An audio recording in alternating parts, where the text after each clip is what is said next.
The wind had a voice that morning, an old, whispering one that carried both memory and judgment. It slid through the pines and across the snow-buried roofs of Coldwater Ridge, curling around the church steeple before sinking into the silence of the street. The sky hung low, gray and swollen, ready to spill more snow upon a town already drowning in white. And down that lonely street, moving slow as if each step carried a century of weight, walked Eleanor Whitlow. Her shawl, once lilac, had faded into a pale ghost of its color. Snow clung to her hair, white as birch bark, and to the hem of her skirt, where frost had turned lace to glass. She kept her chin high, though the stares from the general store windows pricked at her skin. They looked at her the way folks look at something once beautiful that time had dared to change. The women's whispers followed her like a chill. "She used to have men lined up by the mill," murmured one voice behind the frosted glass. "Now she's just a ghost who forgot she's old." Eleanor kept walking. Her boots crunched over the snow-packed road toward Price's Mercantile. She needed flour, candles, and a handful of dignity if such a thing could be bought. Inside, the stove crackled, but the warmth did not reach her. Martha Price, round-faced and sharp-eyed, leaned over the counter with a smile that wasn't a smile at all. "Well now," Martha said, brushing flour dust from her apron. "Look who the storm blew in. You still out there at that cabin alone, Ellie?" "Still standing," Eleanor answered softly, removing her gloves. Her fingers were thin and red from the cold. Martha laughed lightly, glancing at the two men beside the feed sacks. "Can't believe you don't get lonesome. My Henry says a woman past 50 ought not live by herself. Says it ain't right with all these drifters about."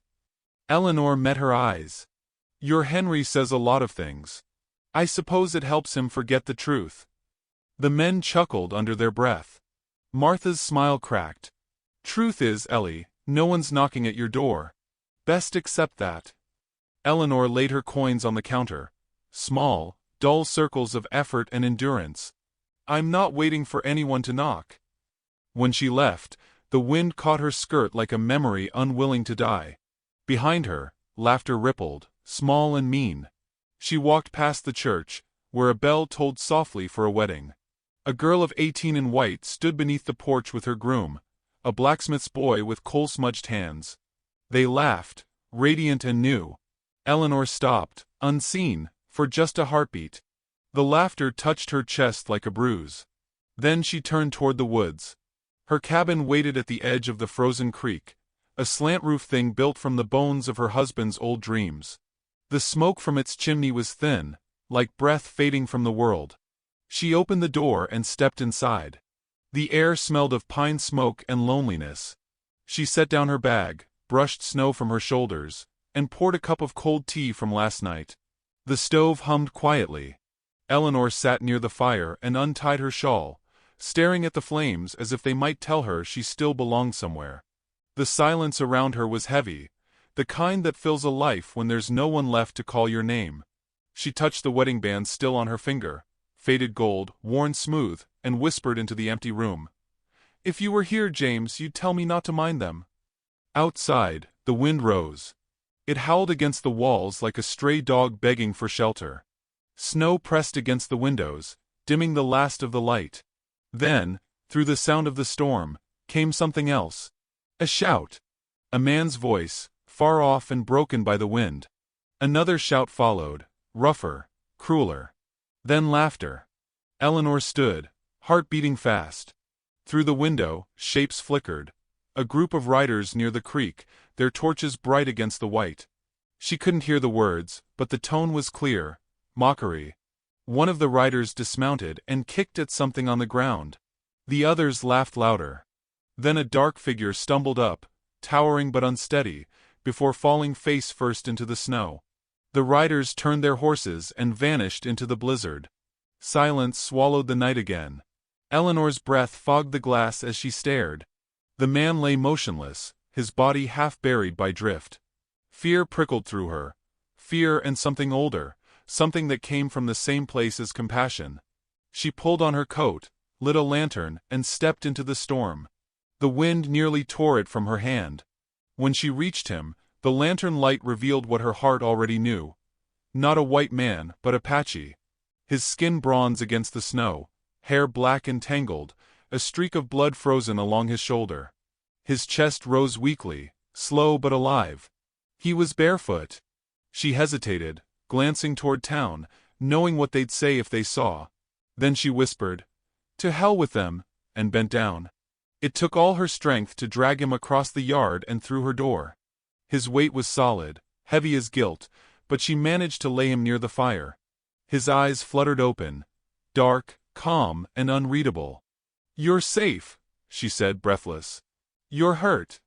He said nothing, only watched her. She cut away his torn shirt with trembling hands. A bullet had grazed his shoulder, leaving a shallow wound, already clotting. She poured warm water, cleaned it with torn strips of her linen, and wrapped it tight. His jaw clenched once. No sound escaped him. "Drink," she murmured, lifting a cup to his lips.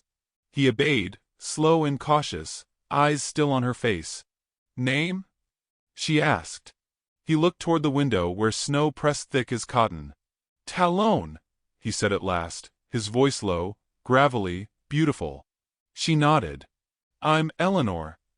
He blinked once in acknowledgement and closed his eyes. Within minutes, his breathing steadied into sleep. She sat beside him, watching the rise and fall of his chest, wondering what kind of man could endure such cold with so little fear. The firelight danced across his face, cutting gold lines through shadow. He was younger than she thought, maybe 30, with the stillness of someone who had seen too much too soon. She turned away quickly, ashamed of her curiosity. Hours passed. The storm outside deepened, snow thudding softly against the roof. She mended his torn blanket, then placed it over him. When she finally rose to check the window, the night was all white. The world had vanished beyond it. A strange peace filled the cabin, the peace of two strangers suspended between worlds. She touched her shawl again, feeling its frayed edges, and whispered to herself, "Even the snow forgets the spring it once was." From the floor, Talon stirred. His voice, still weak, rose just above the crackle of the fire. "Why help me?" Eleanor hesitated. "Because no one helped me when I fell." He opened his eyes, studying her. "You fell?" "Long time ago." She smiled faintly, without mirth. "Never stopped, maybe." He nodded once, as if that explained the whole of life. His eyes closed again, and his breathing slowed to rest. Eleanor sat back down, staring at the fire until the shapes in the flames blurred into ghosts of memory. Her husband's hands, the laughter of her youth, the cruel warmth of Martha's smile. She thought of the writers who had mocked this man, and wondered if it was the same cruelty that drove them to mock her silver hair. Maybe cruelty wore many faces, but the same heart. The wind shifted again, pressing hard against the cabin door. For a moment, she thought she heard footsteps in the snow. She turned toward the sound, listening. Nothing, then another thud, closer. Her pulse quickened. She blew out the lantern to darken the room. Talon stirred but did not wake. The sound came again. 3 knocks, slow and deliberate, on her wooden door. Eleanor rose, heart hammering, eyes fixed on that door as snow hissed against the windows. Whoever it was had come through the storm, and whoever it was, the snow hadn't forgotten them. The knocking came again. 3 slow, patient thuds that seemed to echo through the bones of the cabin. Eleanor stood frozen, one hand on the table, her breath fogging in the cold air. Behind her, the fire flickered, casting restless shadows across the walls. Talon stirred but did not rise. His eyes opened to narrow slits, sharp and dark. Without a word, he tilted his head toward the door, listening. The knocks returned, harder this time. "Miss Whitlow?" A man's voice called through the wind. "Sheriff Boone." The sound of his boots shifting on the porch told her he wasn't alone. Eleanor's throat tightened. "Stay quiet," she whispered to Talon, though she knew he already understood. She crossed the room, her bare feet soundless on the worn wood, and unlatched the door just enough to peer out. Boone stood with 2 men beside him, their faces ruddy from whiskey and weather. Snow clung to their coats, melting in small dark patches. The sheriff tipped his hat. "Evenin', Miss Whitlow. Sorry to bother you at this hour." She forced a small smile. "You already have." One of the men chuckled, the sound low and unpleasant. Boone nodded toward her chimney. We saw smoke. Thought maybe you had company. Some folks in town said they saw an Apache near your land earlier. Eleanor's heart stumbled. She stepped halfway into the doorway to block his view inside. Company? Sheriff, you know I don't keep that sort of luck. Boone studied her face. You look nervous. It's cold, she said. And I don't like men standing on my porch after dark. He smiled thinly. Fair enough. Still, I'd best take a look around. Just to keep you safe. She gripped the edge of the door. If you cared for my safety, Sheriff, you'd let me close this before the snow takes the room. For a long moment, no one moved. Then Boone's gaze flicked past her shoulder, toward the faint shadow by the hearth. He didn't see the man, only the shape of movement, but it was enough to make suspicion flicker in his eyes. You sure you're alone? He asked. Positive. He hesitated, then gave a mocking little bow.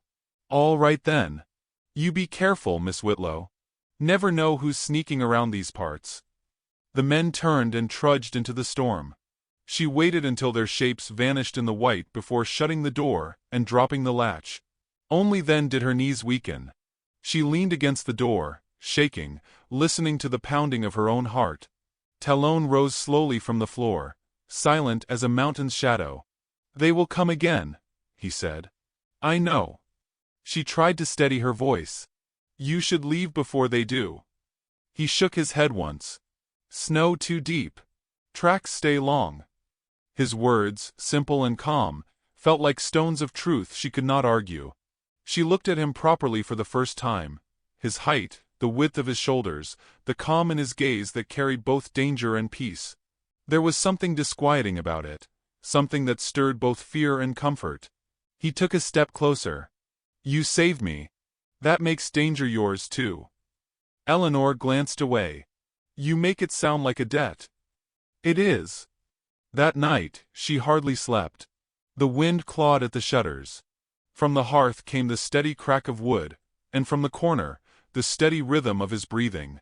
She lay awake, listening to both until they merged into a single, strange comfort. By morning, the storm had quieted, leaving the world covered in thick, unbroken white. Talon had gone outside before dawn, she discovered, leaving only footprints that led to the woodpile. When he returned, he carried a stack of logs higher than her shoulders.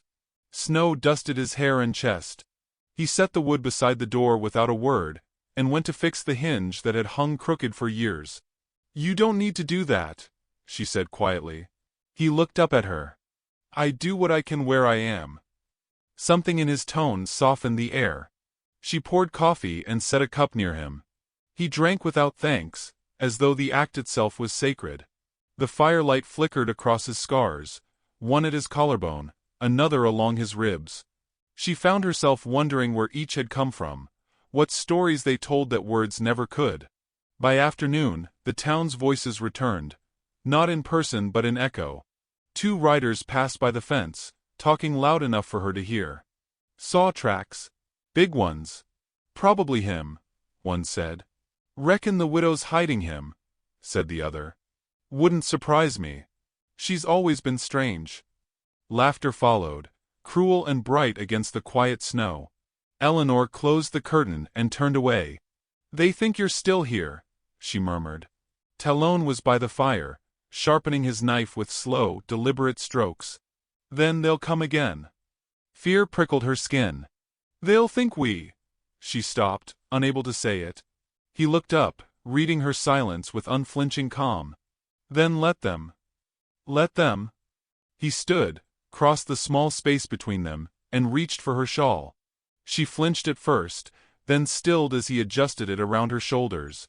His fingers brushed her neck, warm, rough, steady. Act like you're mine, he said softly.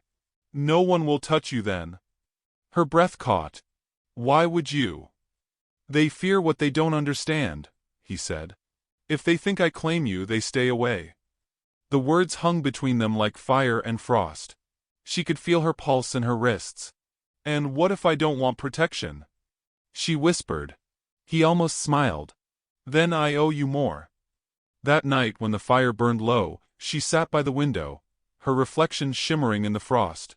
Outside, moonlight silvered the snow. Talon stood near the door, watching the dark edge of the forest.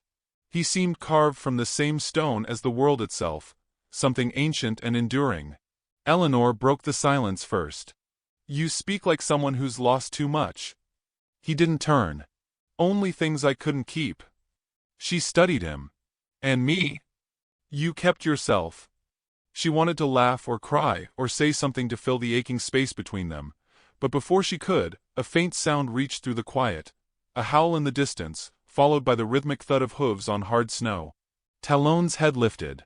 "Riders," he said. Eleanor rose, her heart tightening. "Sheriff again?" He listened for a long moment, then shook his head. "Not him. Others." "Then who?" He reached for his coat and stepped toward the door. The light from the fire brushed his back, turning his figure into something both human and mythic. He glanced once over his shoulder, his voice low, steady. "Whoever they are," he said, "they're not coming to talk." Outside, the night swallowed the sound of his words, leaving only the wind's hush and the faint, steady approach of danger. Dawn came slow and gray, carrying the hush before judgment. Eleanor stood at the window, her breath clouding the glass, watching the riders gather at the far end of her field. The snow had stopped falling, but it lay deep and perfect, unbroken except for the trail of hoofprints winding toward her cabin. The air was sharp enough to cut. Talon stood behind her, fastening his coat with one hand, his wounded arm bound tight beneath the sleeve. "They're coming," she whispered. "I know," he said simply, his tone neither fearful nor resigned. He stepped beside her, and studied the shapes moving closer. A dozen, maybe more, town men, armed and angry. At their head rode Martha Price, bundled in fur and righteousness, her pale face set with that sharp, satisfied look of a woman certain she was right. Sheriff Boone rode just behind her, his star glinting like ice. Eleanor felt her throat close. "I told you this would happen." Talon nodded once. "And I said I would stand." "They'll kill you." He turned to her then, his eyes calm, unreadable. "Maybe. But if I run, they'll kill something else." She wanted to ask what he meant, but there wasn't time. The riders were already at the fence. Martha's voice rose above the wind. "Eleanor Whitlow. We know he's in there." Eleanor froze. Her hand trembled on the curtain. Talon placed his palm gently over hers. "Let them see truth," he said, and before she could stop him, he stepped out the door. The world seemed to still. Snow glittered around his bare chest as the wind caught his dark hair. He stood tall and unmoving, a statue of defiance carved against the white. The men shifted uneasily in their saddles. Boone called out, "You're trespassing on settler land, Apache. Best start walking before we fix that mistake." Talon's voice was steady. "I was dying here. She gave me shelter." Martha's mouth twisted. "Shelter? Is that what you call sin now? Lying with a savage under God's sky?" A low murmur rippled through the men. Eleanor's door opened again. She walked into the snow barefoot, her shawl tight around her shoulders, her silver hair shining like frost. Her feet sank deep, but she didn't falter. The air burned her skin, but pride held her upright. She stopped beside Talon. The contrast between them, her pale and fragile, him dark and unyielding, made the world itself seem to hold its breath. "Enough," she said. Her voice was soft, but it carried. "He's no savage. He's a man who was left to die. I did what any decent soul would." Boone shifted in his saddle. "No decent woman hides a redskin. You know the law." Eleanor met his gaze. "And what law tells a man to freeze in the snow because of his skin?" The question hung there, pure and sharp as the wind. None answered. Martha stepped forward instead. "You shame every widow who's kept her dignity. You shame this town." Eleanor turned her eyes on her. "I shame no one.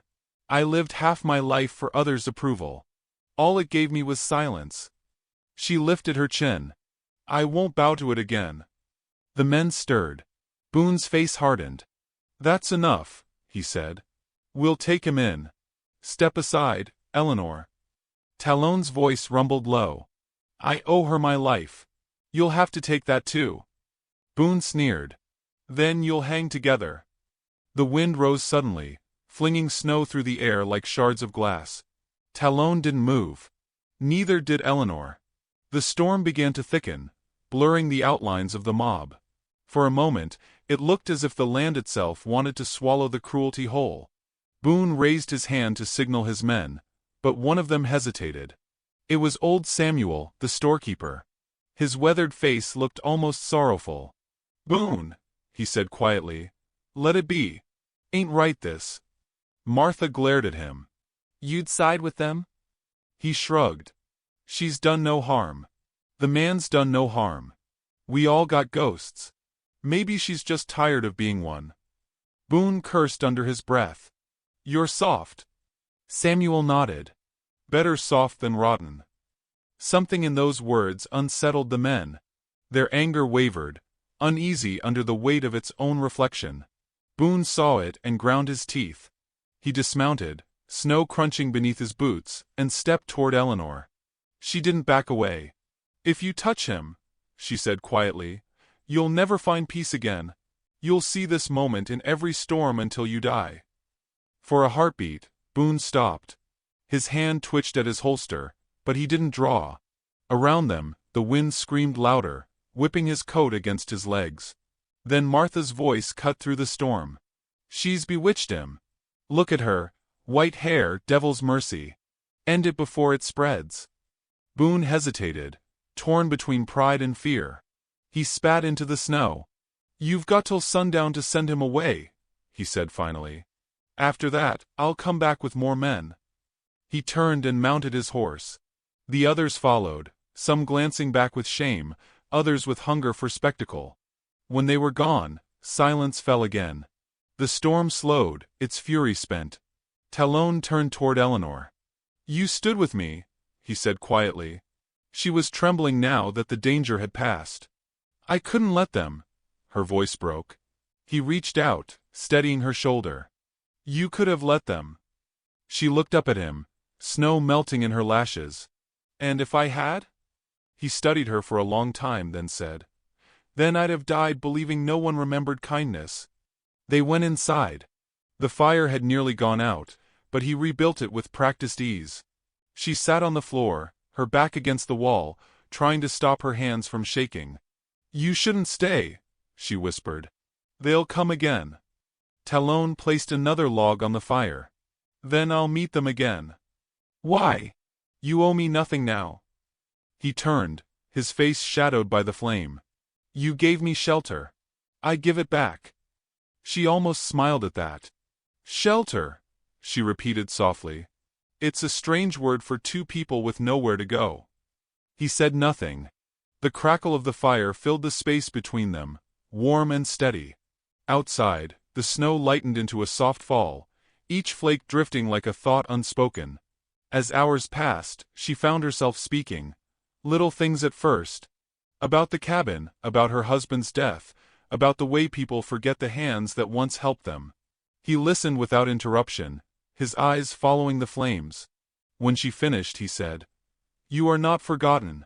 You just outlived those who could see you. The words struck her like the first breath after drowning. She looked at him, at the quiet strength in his posture, the honesty in his gaze, and felt something shift deep inside, something thawing after a long frozen season. Outside, the storm had stopped entirely. The air was still. Eleanor stood and moved to the door, opening it just enough to watch the fading light stretch across the snow.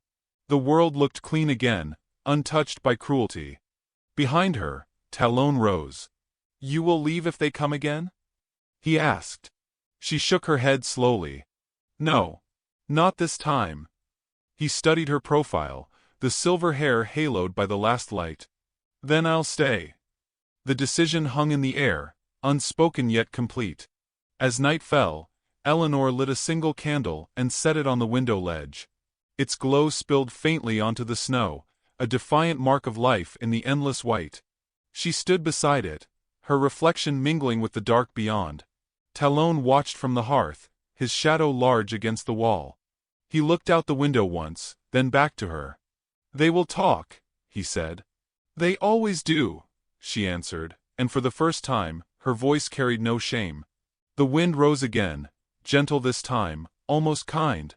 But far in the distance, beneath that calm, came the faint sound of hooves, rhythmic and sure, drawing closer through the dusk.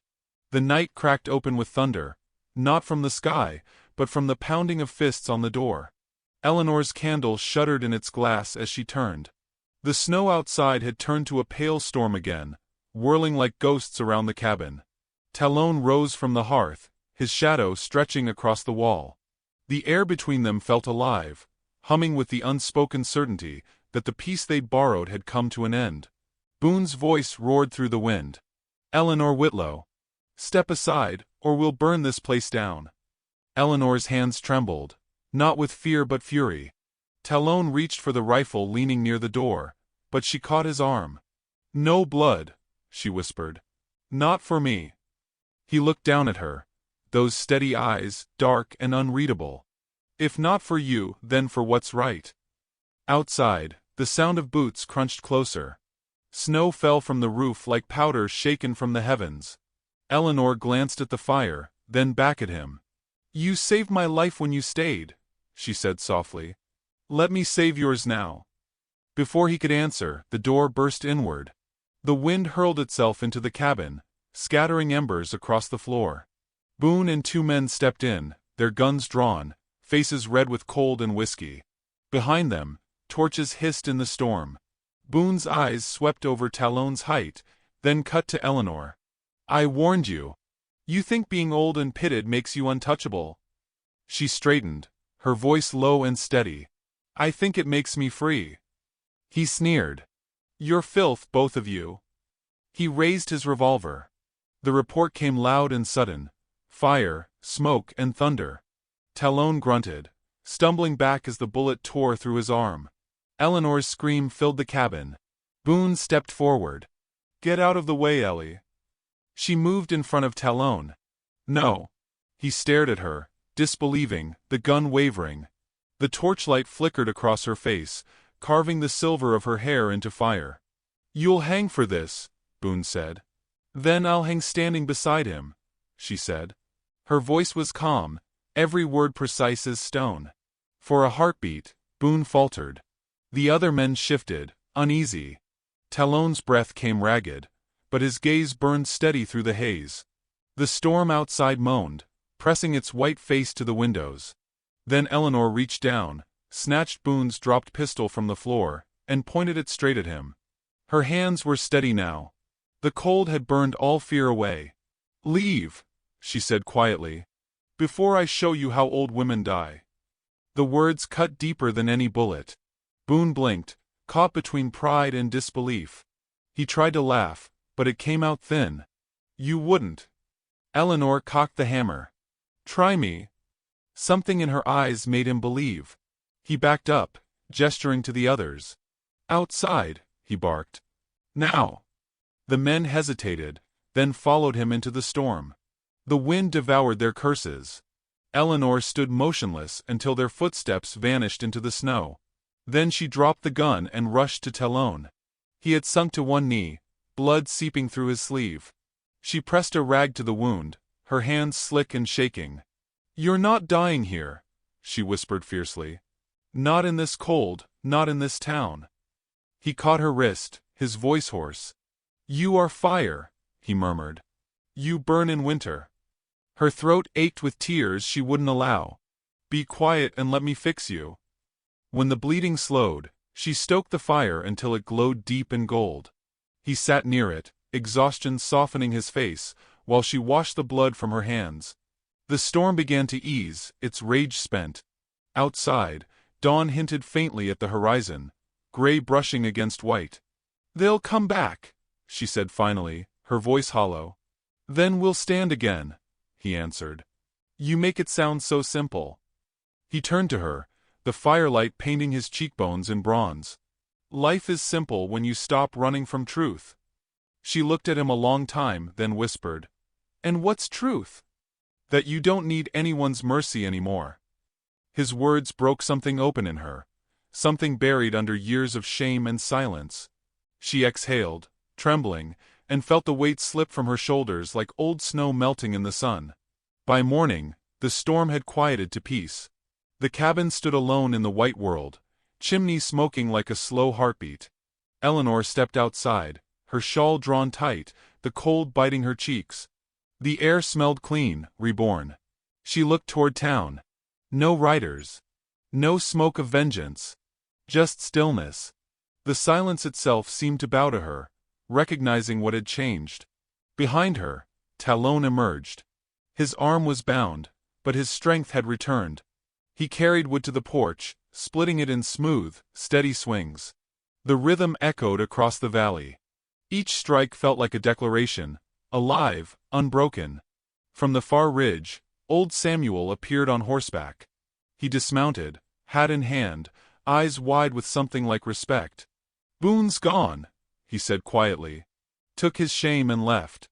Town's talking, but it ain't all bad this time." Eleanor nodded, unsure how to answer. Samuel glanced at Talon, then back at her. "You did what none of us had the courage for. World's colder than it used to be, Miss Whitlow, but maybe you just thought a piece of it." He tipped his hat and rode away. Eleanor watched him go until the snow swallowed horse and man. When she turned, Talon was standing near the door, watching her. His eyes were soft now, but the strength beneath them hadn't dimmed. "You stayed," she said. "You would have done the same." She shook her head slowly. "No. I wouldn't have known how." He stepped closer. "Now you do." The wind picked up again, playful this time, tugging at her hair. She laughed quietly, an unfamiliar sound, brittle at first, then real. For the first time in years, she felt light. They rebuilt the door together that afternoon, side by side in the hush of falling snow. Talon carved a small symbol above the frame, a spiral surrounded by rays. "What does it mean?" she asked. "Home," he said simply. She traced it with her fingertip, smiling faintly. "And if the world comes again?" He looked at her, the faintest shadow of a grin crossing his lips. "Then it finds both of us." The sun broke through the clouds, gilding the snow in molten light. She turned toward him, her breath soft in the cold. "You never asked for anything," she said. He studied her a long moment. "You gave me peace. I ask for nothing more." Yet his eyes betrayed him. They held a question, unspoken but fierce. She stepped closer until only their breath separated them. The light touched her face. His shadow fell across her shoulders. "Then take what's already yours," she whispered. For a moment the world held still, their joined hands framed in sunlight, the fire crackling behind them, the snow melting at their feet. Time itself seemed to bow. Far off, a church bell rang in the valley, soft, distant, forgiving. And as the sound faded, Eleanor looked up at the sky, her voice low, trembling, alive. "Maybe winter doesn't come to end us," she said. "Maybe it comes to see who still burns." The wind carried her words into the endless white, where they lingered like the echo of something eternal.